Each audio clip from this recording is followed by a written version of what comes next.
جناب اسپیکر، میں اس معزز ایوان کا اور آپ کا انتہائی شکر گزار ہوں کہ آج وہ قرارداد متفقہ طور پر منظور کی گئی جو کہ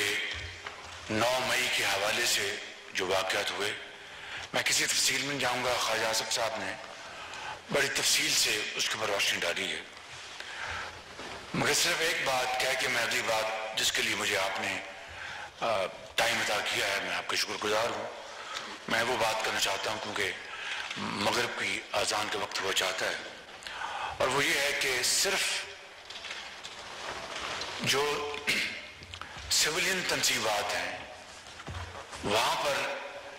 آئین اور قانون کے مطابق اور انصاف کے تمام تقاضے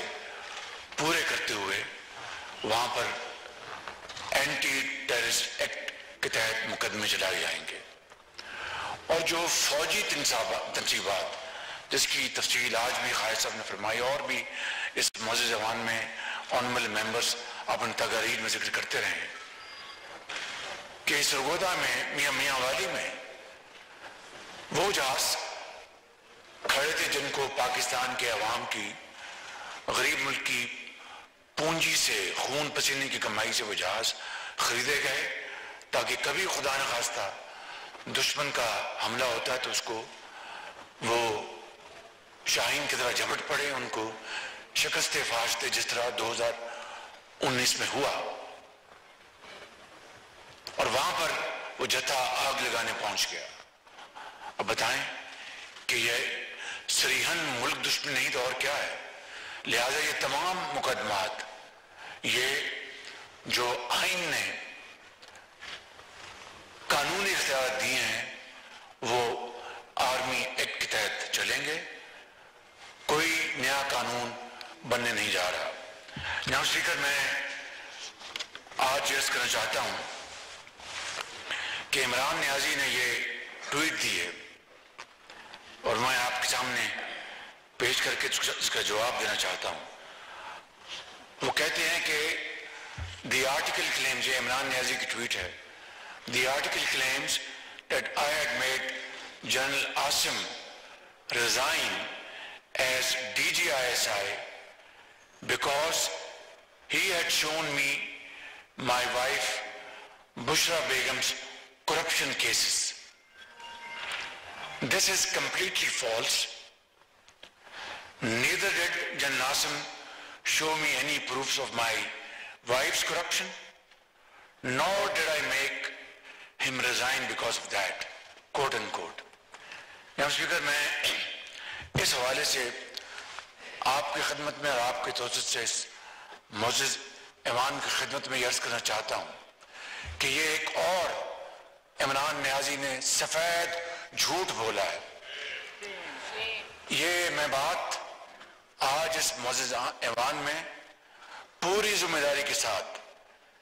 بلا خوف تردید یہ کہہ سکتا ہوں کہ موجودہ سپہ سالار جنرل سید عاصم منیر نے جب وہ DGISI تھے تو انہوں نے عمران نیازی جو اس وقت وزیر اعظم تھے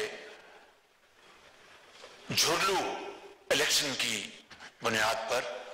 ان کو کہا کہ آپ کی اہلیہ محترمہ کرپشن میں ملوث ہیں، اور یہ انہوں نے یہ بات حقائق کی بنیاد پر ان کو بتائی.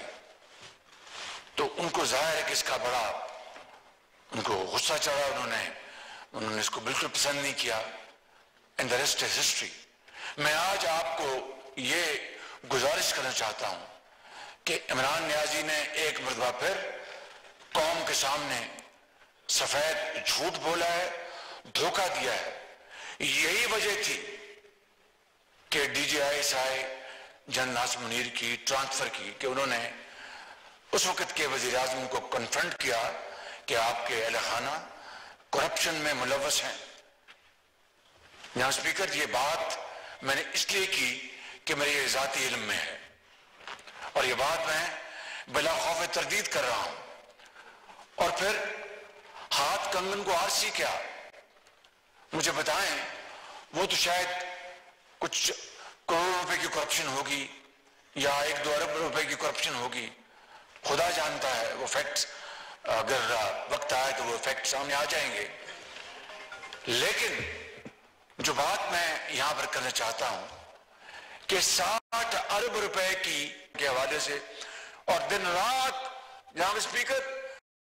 جھوٹ کے اوپر جھوٹ بولا گیا اور لوگوں کے ذہنوں میں یہ بات ان کے داخل کر دی گئی کہ اسی طرح ہوا ہے کہ یہ سازش ہوئی ہے امریکہ کی پاکستان میں میری حکومت کو ختم کرنے کے لیے۔ اور آج جس طرح ڈیفینس منسٹر صاحب نے کہا کہ اب ان کو فون کیے جا رہے ہیں کہ جناب میری مدد کرو، اسی اتار کے لونڈے سے دوا لیتے ہو۔ جناب اسپیکر یہ اندازہ کرے کس طرح پاکستان کی خارجہ پالیسی نہیں، ہمارے تعلقات کو برباد کر دیا گیا۔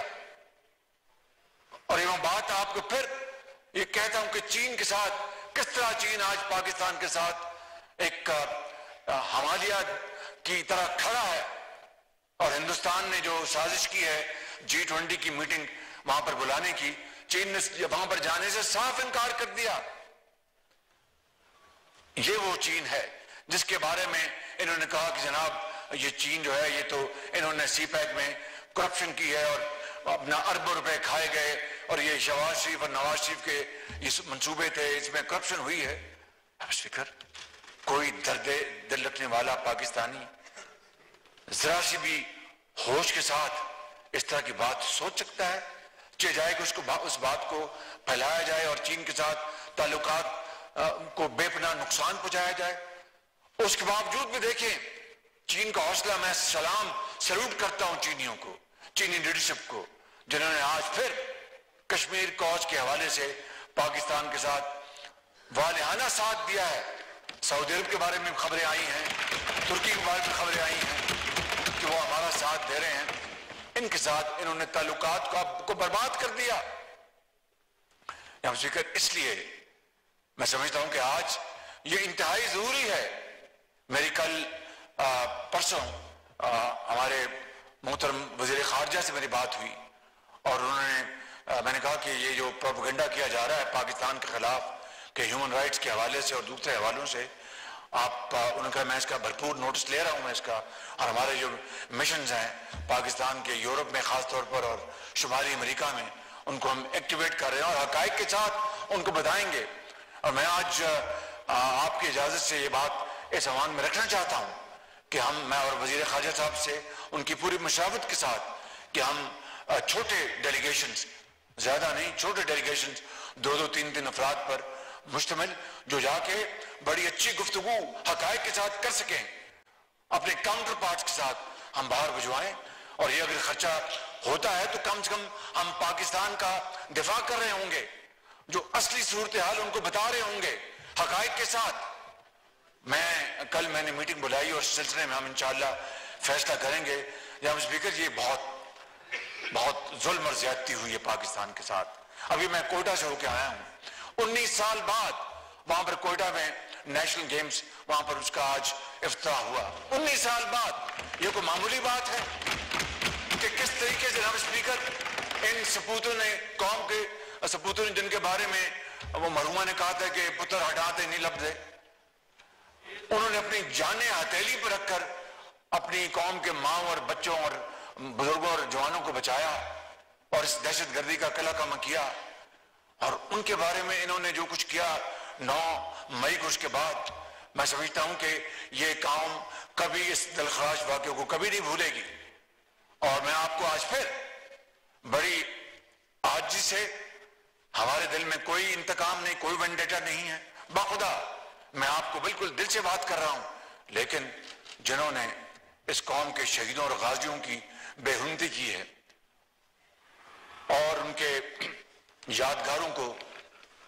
پاؤں تلے روندا ہے اور ان کو گالی گلوچ کیا، جا کے اپنا قائد اعظم ہاؤس کو جا کے وہاں پر اس کو راکھ بنایا اور پوری دنیا کو بتایا کہ ہم پاکستانی نہیں، ہم دشمن ہیں۔ جناب اسپیکر ان کو قانون اور آئین